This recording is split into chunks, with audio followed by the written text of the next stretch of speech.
Alright, turn 23. So, as I expected, they moved back into into the capital. Not very surprising. Their forces aren't actually as many as I thought they would be, because even though they have a Scrotty who's lost an eye, which is pretty good for me, um, so I get to see them cast Sabbath Communion Master, which isn't the best. Also, they freeze one of their own units. They haven't geared their Pretender, Greta. They still just have regeneration 20%. So he cast personal regeneration, it seems. Can't kill him with lightning, but I can kill him with fire. And just, people hitting him to death. 18 protection, well, normal troops can get through that pretty easily. Also funny, I just noticed he doesn't have cold resistance, but he's standing in the middle of his dudes, so he's already at 200% fatigue, which is hilarious in my opinion.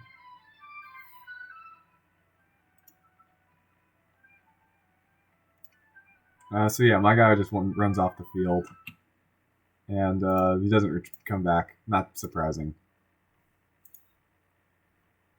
But if I can, in the actual battle, I hope he doesn't notice this, because it'd be really funny if he did. He just fatigues himself out from casting all these spells while in the several cold auras, and freezes himself. As for their actual spells and stuff, well, currently they're at Blood 3. They don't have Horde of Skeletons yet, so this is strike while the iron's hot, because once they do have Horde of Skeletons, it's not going to be fun. He has Magic 3, but I've been putting him under siege enough times that I don't know if he has the capacity to research, really. Because he's just been summoning undead. Yeah. All of these mages here are just here for Sabbaths, or Communions and stuff. So they just have one level 3 caster, pretty much.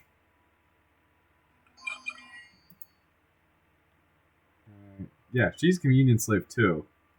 So it's interesting. She only has one master.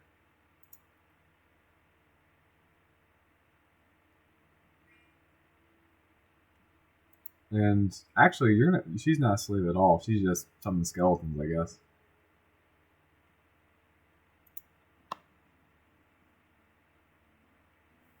That's interesting. These guys I'm not worried about. It's only the Thim's Herdings I'm worried about, but now that I have Thunderstrike, they shouldn't be as much of an issue. Thunderstrike is a very demanding spell when it comes to fatigue, but in a long battle it presents an issue. I might actually just not even forge an Owl Quill this turn just because of that. Because it's so demanding on our fatigue that I'm just going to need to cast, and I need to boost to cast it. So we'll see. I'm probably going to go for Evocation 5 next for Storm, because I can boost into casting Storm if I recall correctly, unless I'm misremembering game mechanics. And then I can cast to Summon Storm Power, Summon Storm Power to give everyone an extra level of air. That way they can not require as many goddamn gems. I'm also this turn I'm also casting Call of the Winds on this province right here. See if I can bait out a reaction or something like that.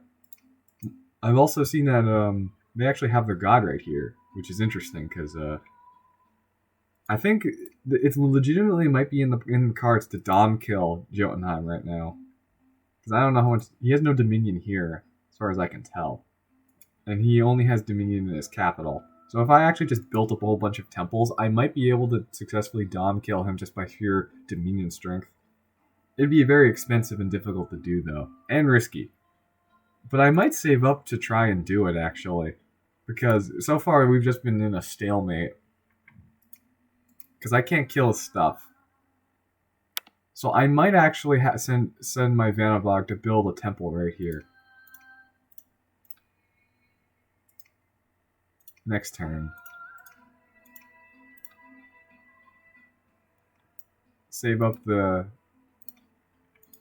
money to do it, maybe. Because temples are not cheap on this nation. They're like 500 gold apiece. So if I put one right here, I have fairly certain I can keep this province.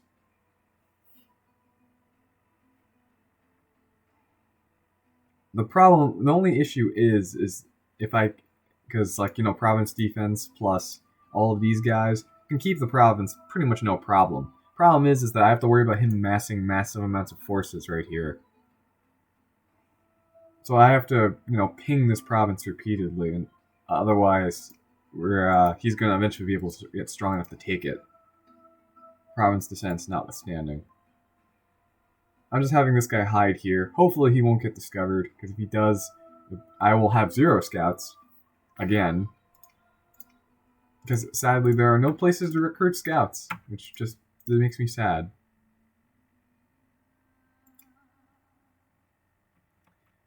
I actually think this temple idea is not a bad idea, so I will try and save for it, because my current troop roster is just going to balloon upwards.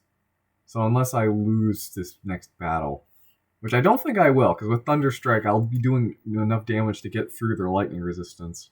And if he forgets to move his pretender and just leaves him in the frickin' in the stack of Thim's herdings, he won't be much of an issue either, because he'll just be frozen. Because from the fatigue, cold aura. But speaking of cold aura, actually maybe I should have one of this mage right here forge a ring of frost. I don't know. It might be a good idea if I lose this battle. Yeah, actually, I'll put you back because you get water magic guaranteed, and they'll alchemize for Actually, yeah, because next turn, he's searching this turn. Next turn, he'll move there, which means that she'll just finish production. Yeah. So I actually could have this new mage forge the ring this turn, because I'll just alchemize him with my death gems, and forge a ring of frost.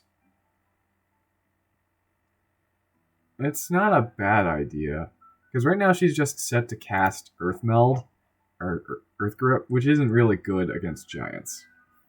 Yeah, Eagle Eyes, Earth Grip, and 20 versus 23. These guys have what, 25 strength?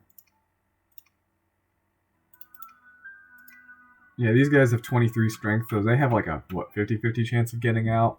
So honestly, it's actually worth it just to have her stick around one turn and just forge a Ring of Frost. First, I'll alchemize for it.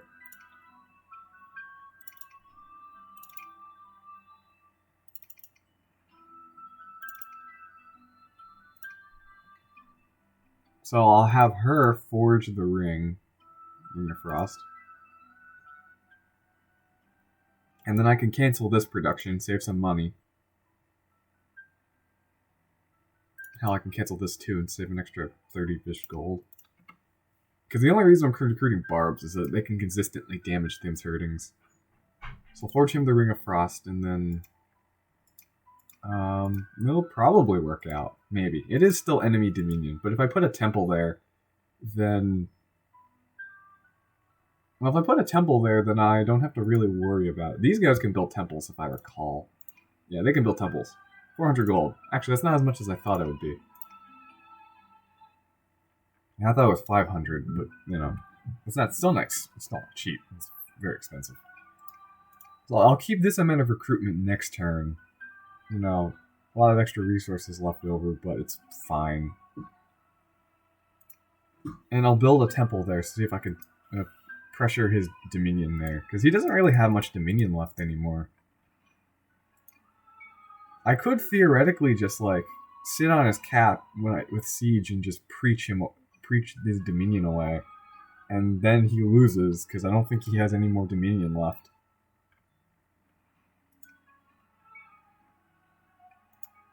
Yeah, so I think I'll try that. And then I'll just roll for more Vedmas for Water 2. Because I really need Water 2 badly. As for anything else, I'm going to turn solve problems into my underwater thug, so I plan to forge him an amulet of water breathing. I'll probably send him to try and take this province. But I need to thug him out first, so I'll give him some like spells. Well, I mean, he can cast Mist Form, I think, but not right now. I think. Yeah, he can cast. You can't cast Mist Form yet, actually. So I can try modify this, go Conjuration. Yeah, because I can't even summon Zamaze yet. So there's no point in trying to get there yet. I don't know. It's my hard to say because there are stuff I really want like Naiad Warriors, Naiads, and stuff like that, but I can't cast this without boosting. Because I have no water sites, which does not help in the slightest.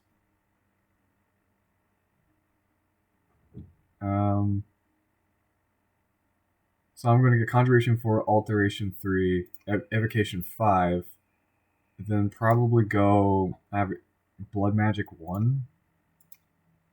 So I can get Blood Magic 2, and then maybe Construction 4, and then just go for, I don't know, maybe level 6 or something. I know I want Gale Gate eventually, but Gale Gate is really high up and very expensive. And there's not a lot of stuff that's really helpful in air magic except Dark Skies, which I definitely want Dark Skies later on, because Dark Skies will, if I war with Phlegra, Dark Skies will be instrumental in winning. That and Wailing Winds.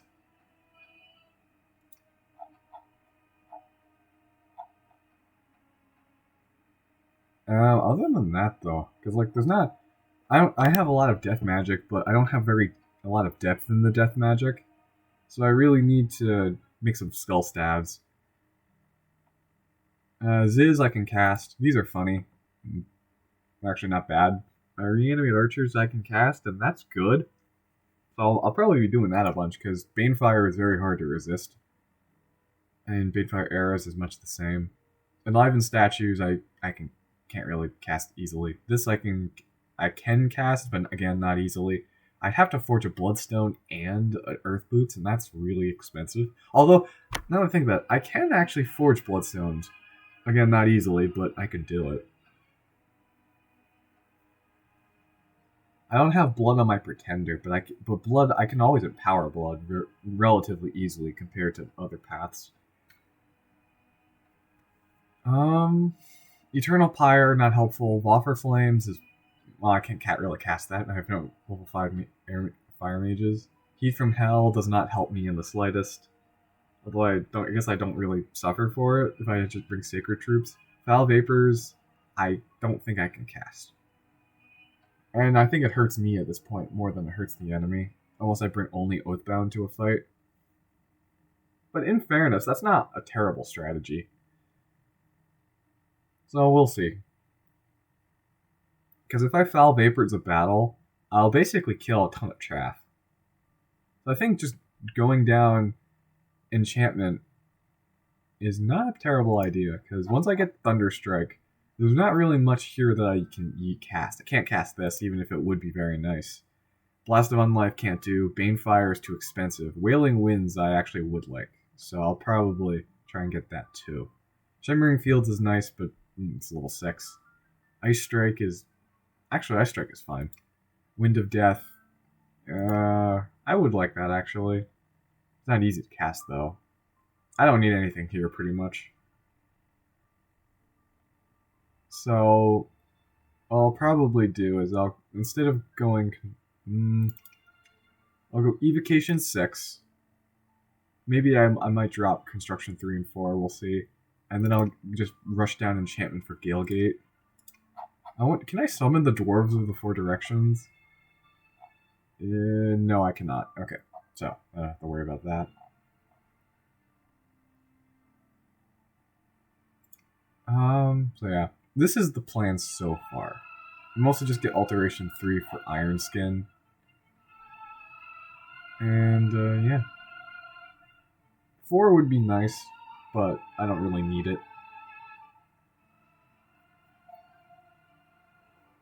And that's kind of the end of it, pretty much. Bust spells would be nice too, but I don't have consistent access to spells in order to cast this kind of stuff. Iron Warriors is about the only one that's actually useful, and it's only AoE 1, so yeah. The only one that would really be good for me is Fog Warriors, and I might try and get that later on, because Fog Warriors is quite powerful. Because these guys don't have magic weapons, and they're not sacred, besides. I don't know.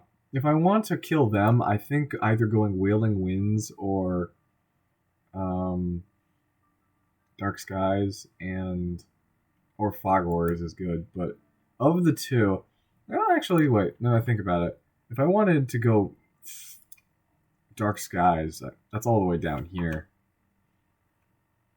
I think. No, it's somewhere else, actually. Yeah, Fog Warriors is level 7, but I'm already level 2. Whereas this I'm at level 0. Dark Skies is level 7. Oh, so yeah. Actually, it's better off. I'm better off going for. What do you mean? Yeah, I'm better off going for Thaumaturgy than Enchantment. So, my bad. And I get Auspex too, which is nice. Yeah, Dark Skies. Dark Skies would be very useful.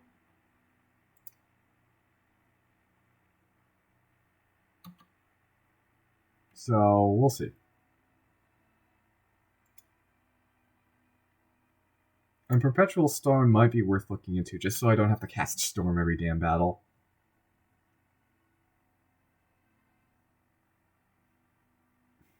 Actually, can I even...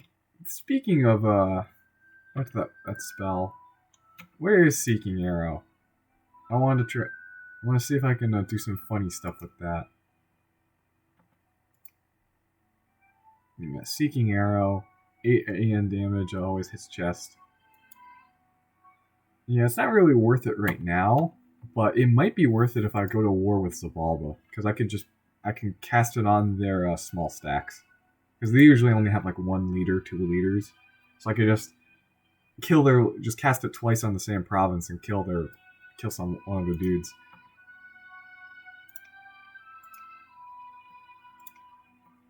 Where is it again? Enchantment, Seeking Arrow, Air 4 or Air 3 required. Yeah, so I can do that. Not easily, but I can do it. I could just once I have Construction 4, I can have Loan Repayment Officer forge winged helmets and boost these guys into being able to cast Seeking Arrow and ruin his day. Although, then again, Zabalba is built for taking large amounts of attrition, so I don't know. I definitely want these underwater provinces sooner rather than later, though. If I can take that, I can take these 2 provinces as well and boost my income.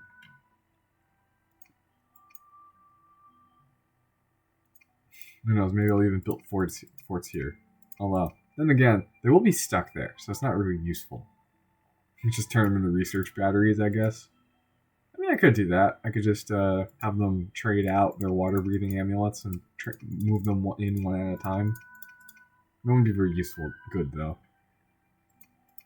Unless there's, like, really good magic sites on the island. Which, maybe. I might do some magic site searching. We'll see. For now, I'm just having this guy... See, I kind of want to give him make him forge true shot longbows just for these guys. But at the same time, it's not really worth it, and I could just have these guys forge piercers and it'd be way better. Like, the thing with the true shot longbows, that's not very useful against giants. Because even though it always hits, it never actually does a lot of damage. And I'm pretty sure even if you set these guys to fire, like, even if they had the fire command at, like, largest enemy, they don't necessarily... I don't think you can choose to fire at rearmost enemies anyway. So it won't really matter. Like, cast spells, you can't choose rearmost enemy, so you just cast spells whoever. Yeah, it doesn't make a change, so, yeah. He can just stay where he is, see if he can spy the fort battle. Because if I can figure out their bless, it'll be a lot easier. Probably just regeneration, honestly. Who doesn't love regeneration? But yeah, that's turn 23.